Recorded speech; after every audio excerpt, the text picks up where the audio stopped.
Where do we come from? What are we? Where are we going? Where do we come from? What are we? Where are we going? Hello and welcome to Just Breathe, a podcast for those involved in the world of Unitarian Universalist religious education, and for anyone who likes to talk about Unitarian Universalism. I'm Ember Oak Kelly, I use any pronouns, and I'm your host for Just Breathe.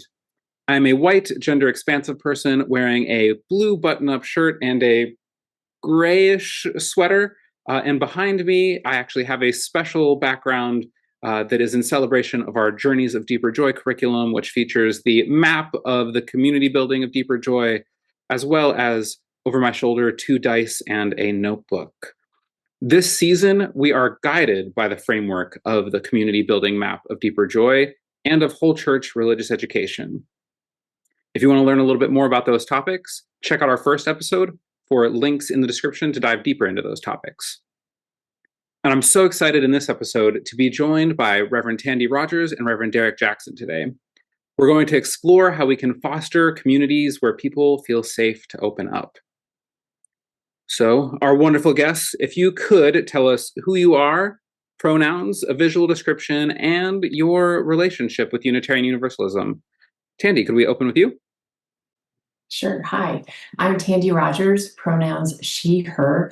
I'm a clergy and a religious educator, spiritual director, and mom to a lot of people.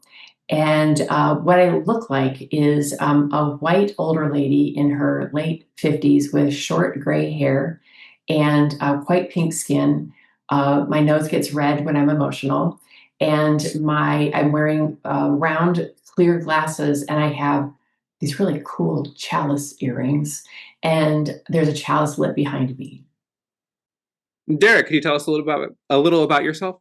Yes, I'm Darrick Jackson, he, him pronouns. I am a light-skinned African-American male in his early 50s with purple glasses, wearing a brown collared shirt and headphones with a white background. I am a minister, religious educator, and I work for the Unitarian Universalist Association as the ministerial credentialing director. I'm so excited to get to know both of you better in this and to get to hear your insights on this topic. I'm really excited. And so when we're getting to know new people or new communities, we really look for spaces where our stories, where ourselves feel that they are safely being received. In the Deeper Joy community building map, this is represented by Opening Up Beach. Opening Up Beach is all about that courage that we can bring a small part of ourselves forward as we're getting to know others and also receive that small part from others as well. So on that topic, I'd like to get to know both of you with a more personal question. When you think about your own journey with Unitarian Universalist communities, what are the things that help you first feel that you can open up and be known? So that could be your overarching UU story, or it could be a specific experience. And you guys are free to choose whoever you want to go in whatever order. I will begin.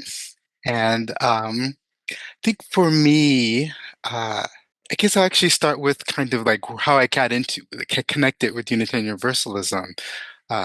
Because when I first I'd kind of heard of Unitarian Universalism growing up, but it was this ethereal thing that I knew that was that they did things with my church. I grew up in the African Methodist Episcopal Church, so there was like, oh, there's this UU church there, and they sponsor things with our church, and they sponsor the summer camp that I would go to. That's all I knew, nothing else. And it wasn't until it was after college and was finding faith on my own where I stumbled into a UU church, and what really grabbed me was having a lesbian minister. And all of a sudden, the space of, oh, I can be queer and be in church, and that being that representation was really important.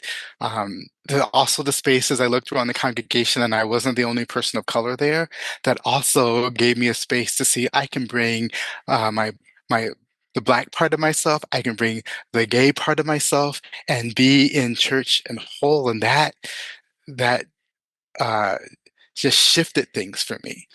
And as people started to talk to me and ask questions about all of who I am, not just parts of who I am, that was when I I felt known. And I felt like there's space for me in this faith because people aren't just interested in parts of who I am, but they're actually interested in my whole being. And that really has shaped my own engagement in the spaces that I even try to cultivate with others in the faith because that I was so welcomed here in Unitarian Universalism. Oh, you're singing my song. That is, yeah, representation matters. Uh, yes, I grew up evangelical and reformed. And when I sought out a Unitarian Universalist congregation, when I saw the pride flag as soon as you walked in, that's not what it was like for me growing up. And that's why I left my faith tradition of origin with much grief, but finding a Unitarian Universalist congregation that saw me as whole, and precious, and whole, holy, and precious meant the world. And that representation matters. The other piece, not just the flag, but being a mother is so core to me. And when people say, how many children do you have? I say it's complicated because there's a lot of people in my family and they come from lots of different ways. And so when I brought foster children who had some really particular high needs that required the church to get some special training for them to be able to even be there. There was a couple who just said, we'll go get training so that you and your partner can have respite care and we'll just be part of your extended family. I'm like, that's what religious community does, right?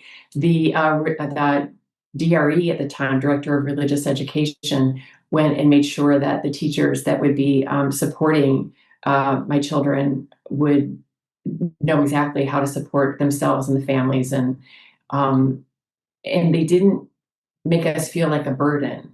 They made us feel like a blessing, and that made such a difference. When later I made some babies and they needed to eat, in the middle of a staff meeting, I was on their staff as a youth advisor. Then later, I could just hook my child up to eat wherever, whether I was giving in a staff meeting or whether I was doing a candles of joys and concerns, and it was no big deal. I could sit in the front and let the children roll around and be themselves in worship, and people would come play in the front with them rather than, I'm sure there were some grumbly people, but I didn't hear about it. And that made a big deal. That was a big deal for me. And then when I became a leader, both for my district and then the UUA, and I worked for the UUA for a long time, I have some learning disabilities. Well, I've got a lot of different kinds of disabilities. I have a fetal alcohol spectrum disorder. And it wasn't until later, once I've kind of established myself professionally, that I would even think of coming out that way, because I didn't trust that the system wouldn't meet me with ableism, honestly. And I've had that happen, even when people didn't know exactly what my learning disabilities were. But the places where the staff, other staff, when my teammates would go out of their way to get to know each other deeply, like what did we have to offer? What do we want to offer? What are our gifts? And then also, what are our challenges? And then we all kind of did a shared ministry dance to play to each other's strengths, and then fill in the challenges without apology. And so if you have a staff of like 3, when I was in the district, the Pacific Northwest district, I was so blessed in that we had a threesome that I never felt less than. They knew what to cover, and they also like I'm a pretty flaming extrovert, so they were like, "You go do the extrovert stuff, and we'll edit these things." And I'm like, "Great, that's fantastic." And so that felt welcoming, and that opened up a sense of a deep trust and vulnerability that leading toward strengths and allowing for challenges without apology and without feeling like a burden. I want that for every community. I want that for every staff team. I'm feeling so blessed just listening to this already. I feel like we could just pivot and have the whole conversation just off of what's already been shared here. This is really really wonderful to hear.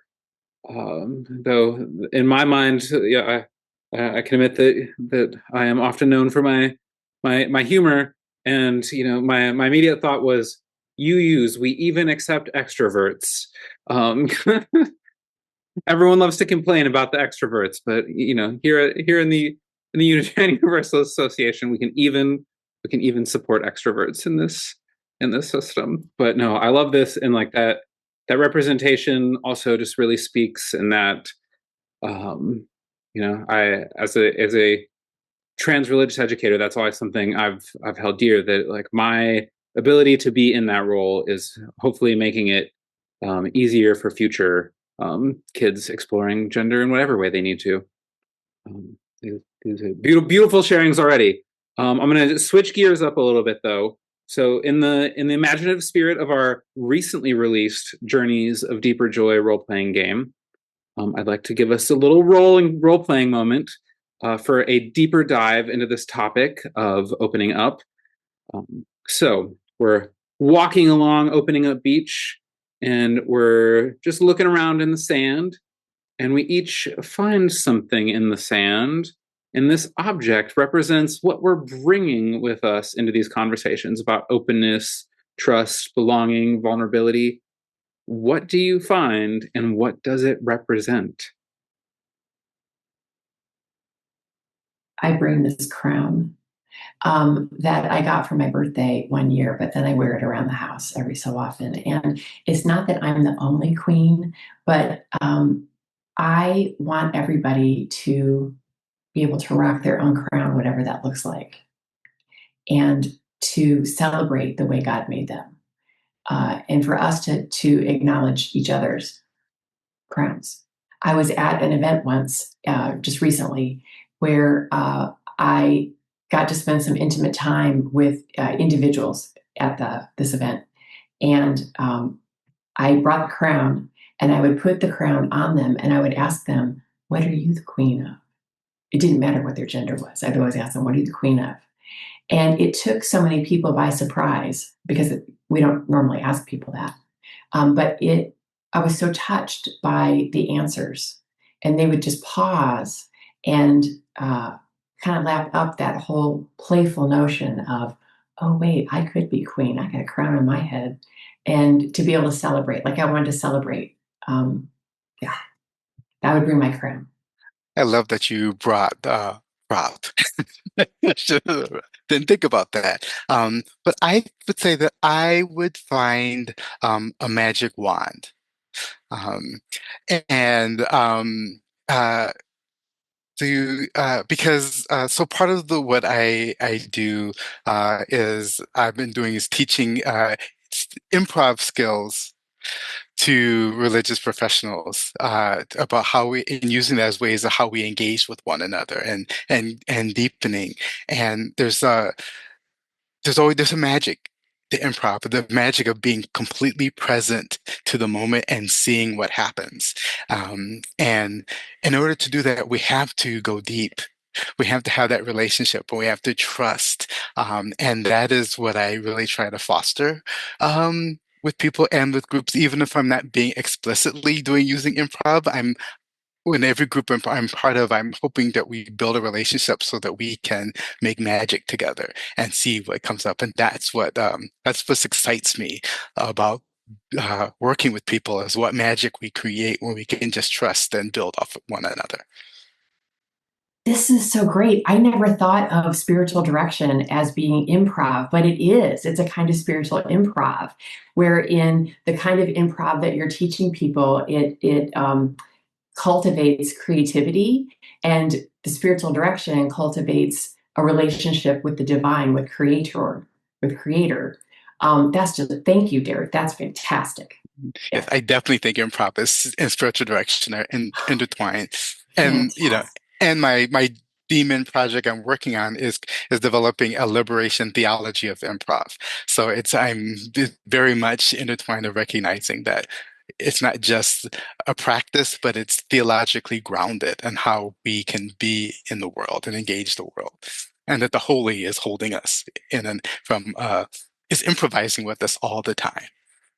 So many of like the best moments that I've had in religious education have definitely been those improv moments. I mean, the improv moment of having a crown ready for the for the question. But it's so powerful when we are able to, I read a lot of the like self-improvement books. I think about like the flow state, and like improv and flow state to me have like so much in common, like that you're just kind of able to be present there and in the moment and just respond, and thinking about improv. I mean, that's really what inspired me in writing that in the Journeys of Deeper Joy curriculum, because like role playing is kind of teaching those improv skills. And so what I'm hearing is we need more seminaries with improv clubs and improv classes. So keep that in mind, seminaries, if you're listening. So opening up beach, where we've just been walking along, this represents this low risk vulnerability that you're coming into a community and you're kind of feeling things out and seeing what vulnerability you can have, what you can feel safe to share. I also spent some time, Tandi, in the Reformed tradition, and also had similar experiences of not feeling like I could truly open up, and to create spaces where people can feel that they can open up, where they can have that low risk vulnerability, even about things that are maybe very big for them, such as like major identity pieces that they're not feeling safe to share in other spaces.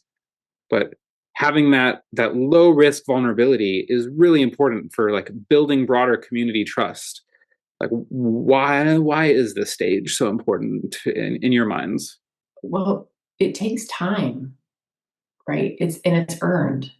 Those of us from historically marginalized identities, we're scanning and seeing, is it safe?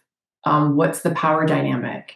And so that stage takes some time. Like I need to look around and make sure that, am I represented? Are there other people like me? Do they know what to do with me? If there aren't somebody, are they doing the work themselves? All of that is really important to slow down, discern, take in, just that. Yeah. In building the trust, there's an element of risk, and that vulnerability creates an environment that allows more opportunity or more comfortability with risking, sharing more, engaging more, and then to allow that trust to build. And I've seen this when we jump too quickly to deep trust, without the opportunity for building some of the low stakes vulnerability, then the trust crumbles. It's hard to build, but once we can actually start to kind of build and connections and start to kind of notice, um, how people are engaging the world and see the connections, um, and how to uh, find the safe places um, in the community, then it's easier to risk more vulnerability and risk more trust to kind of build into a larger community. But you've got to take steps, or um, um, it can fall apart very quickly. You make such good points, Darrick. And when we are first in a community or on a team or any of that, we need to figure out, the new person has to figure out, what are the norms and expectations of a community. Each Unitarian Universalist community is different. And so what's expected? Not just the covenant, if they have one, I hope they have one, but how do they live that out? What are the expectations? What don't you do? I've always thought a great strategy would be to have each new person have a mentor of to help you figure that out. The person to have tea with for the first couple Sundays afterwards to debrief what just happened, and to go with you to your first whatever it is you want to go do there to explain some of the things that aren't being said. Yeah, that are new. I always do better with a mentor to help me figure these things out.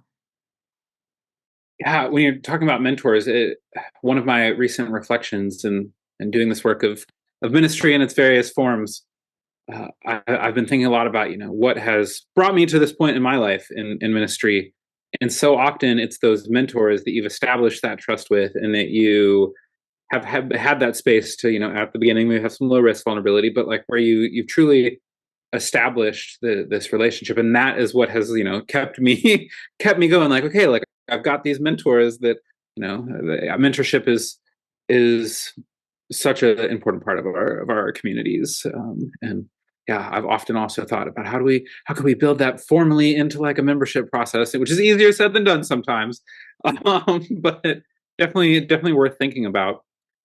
So one of the things that I was thinking about when you were talking about like the trust crumbling, Darrick, is I was thinking about the tendency, especially in our very social media culture, where we hop on and make a TikTok sharing everything about ourselves, is that we might be trending slightly towards the oversharing sometimes in our culture, and especially I think it can be tempting when you finally find like a place that you're like, oh wait, like I can be more open about myself, and that it can kind of explode out very easily. I know I've been there, done that. It happens, but it's so much healthier when you can like slowly establish that, instead of like, here's all of me and you better love it, and if you don't I'm going to be offended, I'm going to run away. And it's so much healthier when we are able to slowly open up instead of immediately jumping into the oversharing, and establish those relationships instead of just jumping straight in. I agree, and I think it also, when we can are kind of slowly bring those pieces out, it also gives the community more time to create the container to hold you.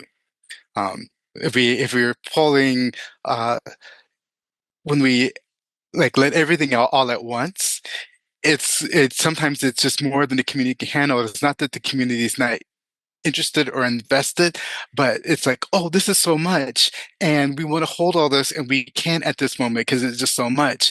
And by being able to um, recognize that balance of like how to be open and vulnerable, but also not overload the people you are with, so that they are trying to, so in some ways that they're trying to care for you instead of just love you as the person you are. I think that's sometimes the boundaries we need to find and kind of hold, so that we give space for people to. I think of it as giving space for people to love us in our entirety, instead of like thrusting ourselves on them and trying to force people to love us. We just let people love you, and it's just a different shifting of how we engage and think about how we enter community. As an oversharer, a chronic oversharer throughout my life, a serial oversharer, I guess. Yeah. I've learned through spiritual direction, my own spiritual direction, to like pause, and also with fetal alcohol, I have impulse control issues, with all sorts of things. So I am inclined to overshare. I'm sure there's many people who are listening to this going, "Oh, yes, she does." And I have learned to like stop and kind of ask, like, what's the motivation? Because it can be a teacher. Is it out of enthusiasm? Is it out of like that, like I want so badly to belong? Is it out of dysregulation, which is like so real? Like, do I need a snack? or some water or just to go breathe for a while? Or is it like sometimes it's out of such desperation because I have gone unknown for so long? And so I have such compassion for the oversharers. And in my religious communities, I have this inclination to sidle up alongside them and say, let's go have a coffee and tell me all about it. Right. And I want that for all of our religious communities. So rather than, and I see it like sometimes in Candles of Joys and Concerns, there's somebody who goes on and on and on and on, rather than getting like, oh my God, there they go again. How about having a pre-breakfast, like pre-worship breakfast with the person who goes on and on, because clearly they need to be known, right? Something's going on. So go listen to them. Somebody pull them in and say, tell me all about it.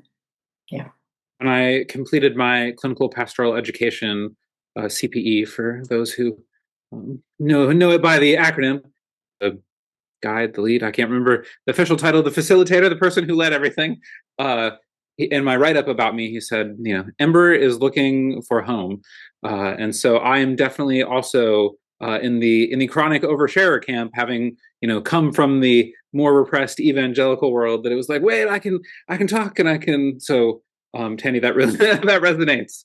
And it's been spiritual growth of like, oh, like I can pause a little bit and like actually the joke in our youth and emerging adult ministry team here at the UA is that anytime someone says boundaries, that everyone's like, Ember loves boundaries, like that's in the chat on any of the Zoom meetings. That's the automatic thing. So now I'm getting known for the boundaries, but I still definitely think of myself as someone who overshares it. Even our editor is actually dropping in the chat right now as I say this. Ember loves boundaries.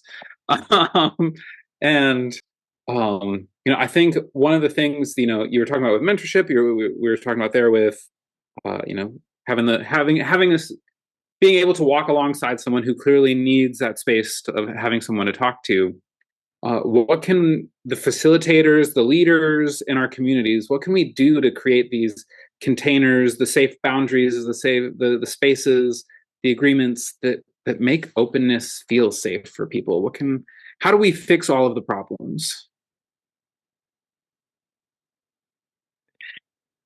Well, I think Tandy's suggestion earlier about the mentor or the buddy of like connecting people with each other to have that space um to share and to engage, I think can help. It's like entering into a new community with all these different people, it can sometimes be overwhelming. And to be able to have people like there's an importance of people connectors that can like say, oh, you should have a conversation with this person that you might like get to know. And there's most congregation has that person that like knows everybody and is actually very good at connecting people with different interests or together. You might just like to talk to one another, even if it's just about that one topic that you can go on and on about. I think cultivating that as not just the person who just does that because that's just what they do in the world, but it's actually part of what it means to be part of community, is that there are people who are intentionally paying attention to who's in the room and making those connections can be really valuable. And I think like my first time in a UU church, and I was at Arlington Street Church here in Boston, and well, actually, one of those people for me was Gene Navius, beloved minister of religious education, and he like that was kind of what he did. He just kind of said, "Oh, he would have conversations with you. So, oh, do you know about this person? You should actually talk about this." Or, I was just thinking, this committee could use, you're doing this. This committee could use your voice in this, and he just would just pair people with smaller groups or people, and it was a ministry. Um, and Yeah, I think it's also beneficial. Like you both share like the oversharer, and I would say I'm an undersharer. Um, and actually, sometimes those are the people that help bring out and like, give you that space to share more, and having those spaces. And so I just find value in that sort of connection of creating that structure to just connect people one to another, and that can make all the difference. And it's actually some of that work has developed friendships that have lasted to this day. A little teary-eyed bringing up Eugene Navius, may he rest in power, and oh, how lovely, those. I don't know if that was official or unofficial kind of structure. I think the boundaries can also be official to help that kind of vulnerability, like the consistency and boundaries that are honored within a system looks like roles are clear, who does what, what's in whose lane, and that you can tenderly, honestly, but firmly say, that's my lane, this is your lane. Confidentiality is held, particularly by leaders. People know what is theirs to carry and what's not theirs to carry, and that steadiness builds that safety for vulnerability sharing, and honestly, like an emotional rest within the sanctuary. I don't mean the sanctuary of the building, I mean sanctuary of the religious community. Other things that are like, I was not given a manual of how to be a decent human being, honestly, quite the opposite. And a lot of our people, I don't know if you all were given a manual. I was not given a manual. What is stopping a congregation from giving a manual? Like, I really want what's the book on how to be a member in this community? I keep bringing up expectations, but what do right relationship look like? What does that look like within a religious community when it's modeled and explicit? That raises safety and trust, yeah, and vulnerability. Then, As someone now involved in religious leadership, obviously, most of the congregations that I've ever been involved in any of the denominations I've been in, they're like, "Oh, hey, come on, join this leadership thing." But uh, it makes such a difference when there is like a clear, like when you're coming into a community and you're like, oh, like, so like this is how I would get involved in that. This is like when it's very clearly explained, like who is holding what a difference that makes for being able to feel welcome in a community. It's a game changer. But I'm behind the manuals. I would be a big fan. I would definitely. Hey, I would have taken that for being in this position if there was like a nice little manual that I think anyone who's worked at the UUA staff, the joke is it's going to be a couple of years of onboarding, and I thought that it was just being a little bit silly, but it definitely takes a minute to learn all of the things, and those well, right, manuals, we need them. well, and words are not my first language, and I have learned to love manuals because it helps. So, like the program that I'm directing, I developed a manual for the students, but also for myself and anybody that's on the support team of the program. But it's in Word format, so we can keep. And also, I put it in Google Docs, and all the students have access to it with the commenter uh, capabilities. So it's a conversation. So not only can they pop on my calendar and have a conversation about something within the manual, they can comment within it and then have a conversation with anybody else who's looking at it. And that keeps it alive, which I really, really love. And I want our covenants to be like that as well, to be not laminated and like done, but living and practiced and talked about and wrestled with and all that. Oh, I love that idea of a living manual, and that it's just we're engaging with it and we're in conversation with it. And I've been actually was thinking about one of the congregations I served. They didn't have a new members program. It was a new and renewing. With the idea that as your current members, that you can also attend the new members, so that we're remembering also why we joined the church, what the engagement. I just thought that was such a beautiful way of thinking about membership that we're constantly having to renew our membership and thinking about what it is and what the culture is, and like naming that, and then we're all learning together constantly and reiterating that sort of piece, and it doesn't become like the cultural norms and expectations aren't just not just intrinsic, but it's actually explicitly named of like, who we are. And we're constantly like reminding ourselves. And I was just like, it's like more congregations should do this. Yes. Thinking of the Octavia Butler quote that you changes or God is change. And accepting that we're constantly in change, whether it be like size dynamics makes churches act differently and the board would serve differently and it's just different by your size. And so acknowledging that, but then also who saw the socio-political dumpster fire coming? Well, I'm sure some people did, but a lot of our congregations did not. And that changes also, like what our religious imperative is. And then how do we as a community address the changing world around us? So that being alive and talked about then helps us understand then what is our role and helps us know what is ours to do individually and collectively. Yeah. Special shout out to the membership professionals, in our UUA that are doing some of this hard thinking and practice.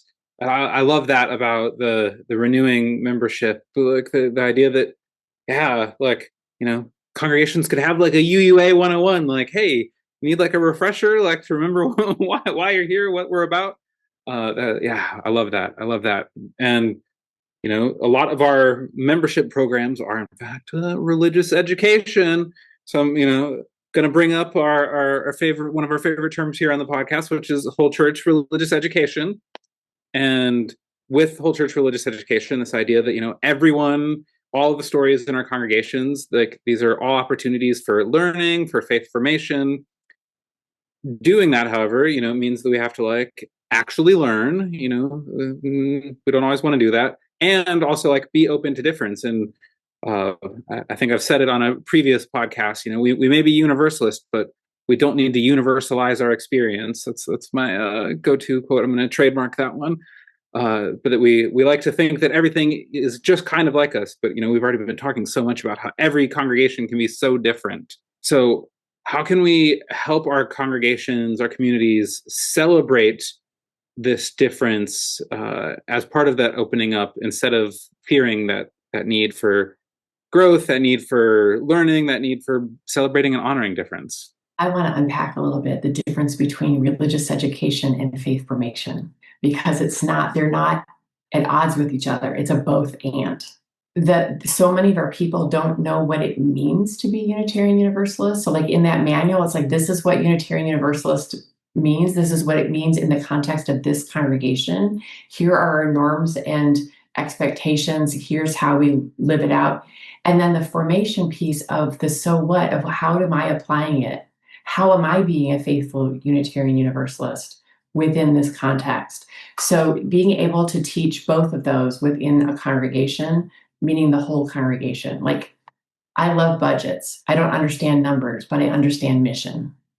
So a budget that is reflective of the values of that congregation, and you can see like where your values are within the numbers, that's faith formation, right? And a lot of our people, right relationship team. What is your what is the process for getting back into right relationship when somebody has been harmed or a relationship broken? That process to get back into right relationship is faith formation. I think that's really important to kind of lift up the formation part in religious education, because they're so it's so important to think about, and something I think about all the time, that so much of what we do in congregational life is formation. That like all of the aspects is about how we understand this concept of Unitarian Universalism that we have, and what does that mean for us, and how are we growing as human beings in this within this community? How is this community shaping us to be in the world? As I think of when I guest preach, I'm always thinking not just of there's always an education point of like, what information do I want to share with people?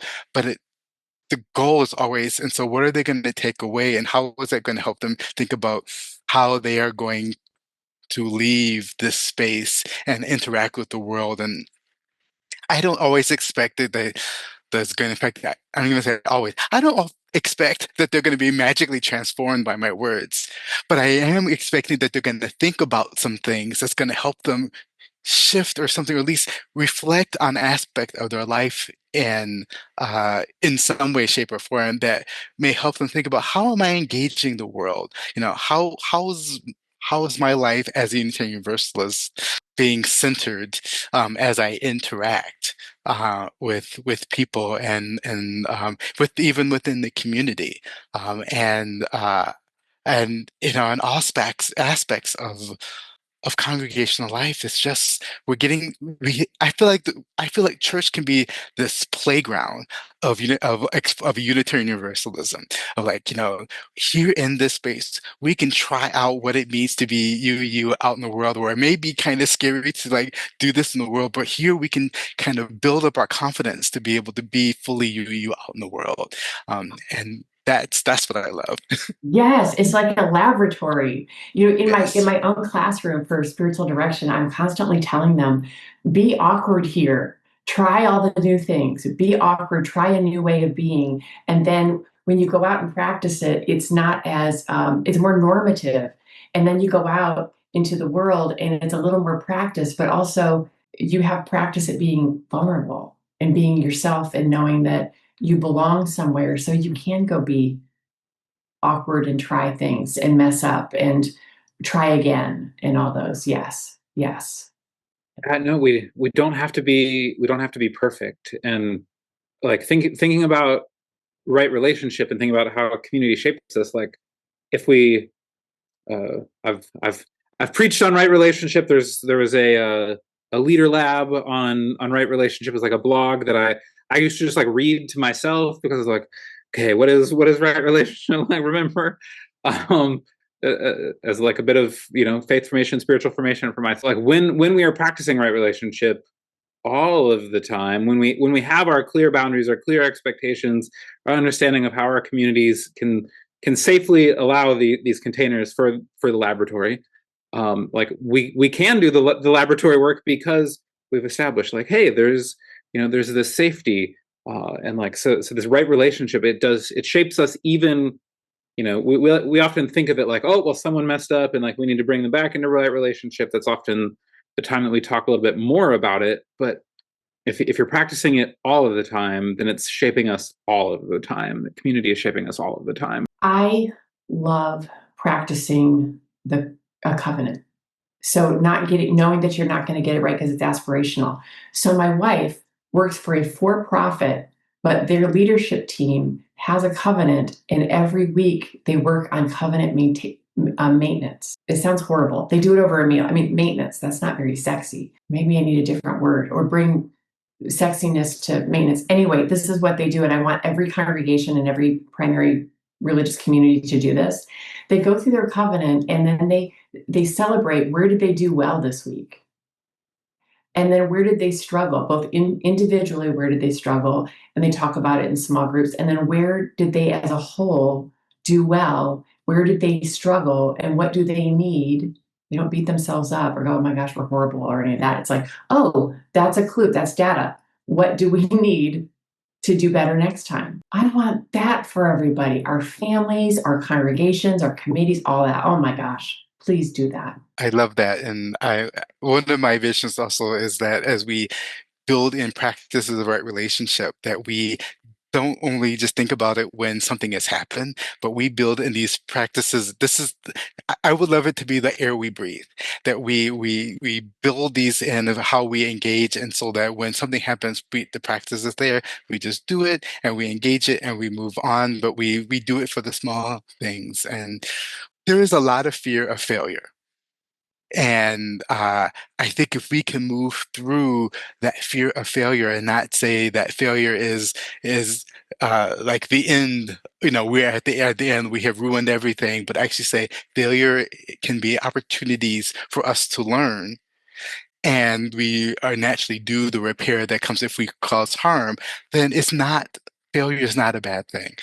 When I teach improv, I always start with some exercises that actually it's about embracing failure, that we start from that space that we make mistakes and it's okay, because those are our learning.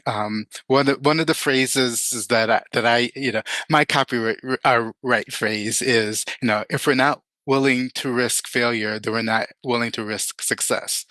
And so that if we can actually be willing to fail and do that, then we're more able to risk, and we can actually do some of this change work that we are called to do in the world. We can move towards collective liberation because we're willing to know that we're not waiting for the perfect way to do it.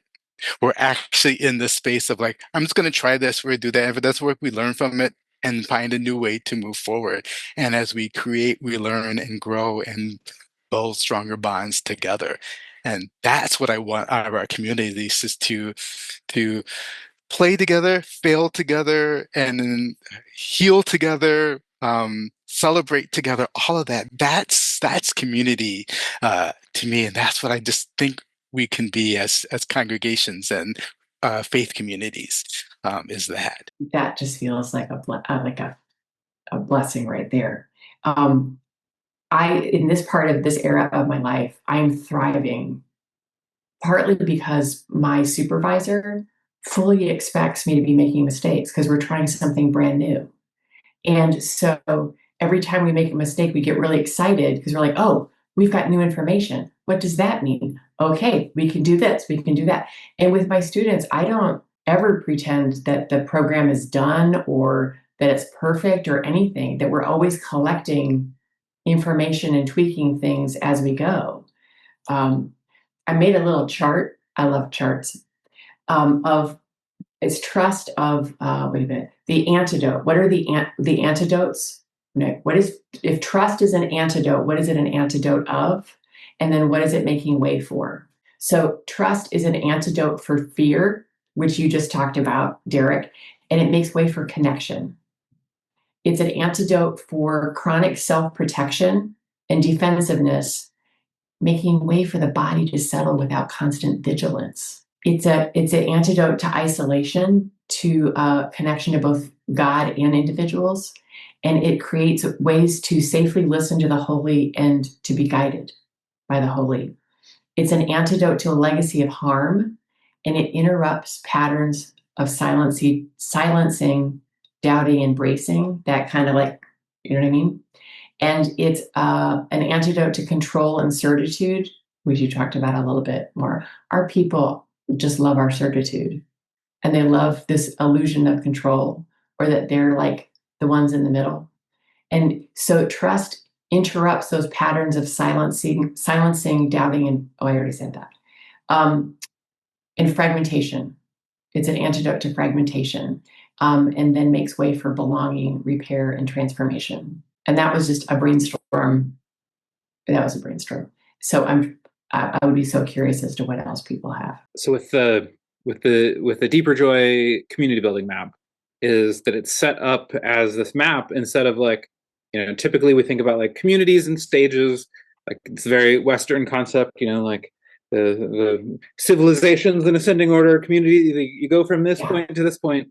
And so Deeper Joy sets it up on a map because we're going from one to the other. Like sometimes something happens, and for understandable reasons, there's trauma in the system, and like you kind of got to start back at opening up beach, even if the community has been together for 20 years, because you got to start kind of at a different stage again. The joy of these like activities of getting to connect with each other and this vulnerability are like an antidote to being stuck, or not able to acknowledge the pain that maybe a system is holding, or the fear that a system is holding, or especially that fear of failure. We do. I have a whole aside that if we had like a whole nother hour that I would present about like budgeting, because I'm passionate about budgeting, but I'm not gonna end off on budgeting because I don't think anyone's favorite end note is budgeting. Um, but we need to acknowledge that these can all be moments of growth, moments where we can discover each other anew, maybe even have fun together, maybe even have playful moments together, maybe even improv together, maybe even tell stories about our community together. I would say Yeah, even lament together. even, I mean, it's not just the deep joy. Deep joy is that lamentation and the gnashing of teeth and the throwing plates against a concrete wall wearing goggles with each other. It's because that's part of being human also. I don't think we do that very well in Unitarian Universalist in our communities. I want deep joy, and I also want the communal lamentation to be able to hold it all. Yeah. Yes, I totally agree, and I have why I actually developed some work with lament, and going through the structures of lament as a community, because we have smaller lament. I mean, I think the joys and sorrows is a way of touching on that lament, but to have more ritual practice that moves us through the process of thinking about what we are lamenting and naming it. But the power of lament is not just even the naming of it, but it's also then directing what do we want, that so that we don't stay that just in the lament and be held in it, but it's also like, but there is something different. We have Yes. a wish, and even if that's not something that's attainable, that we recognize and naming that part of what we're lamenting is the fact that there was some other thing that we wanted or expected or hoped for, and that did not happen. And to be able to Right. name that Right. is Naming really what was important. at risk that was so Yes, important. And then the what now. Yes. yes. Yes. growing up evangelical, definitely was in the emo evangelical side of things, reading Ecclesiastes a lot, and everything is meaningless. And so, yes, I would much prefer lamenting versus the other temptation, which is to make it all guilt, and holding it all, when you can let go of that hurt and pain as a community instead of holding it all in as an internalized guilt is it's a gift. Okay, we're closing in on our ending here, and so for final closing thoughts from our guests, if you could leave our listeners with one small invitation while they're also walking, opening up beach, what is one way to nurture trust or courage or vulnerability in community this week? What would be a way that you could encourage folks to practice that this week? I have a clash of things in my head. But actually, even the a simple thing, which is in some places that I know is going to be very cultural when I say this, actually going and smiling at someone can make a huge difference.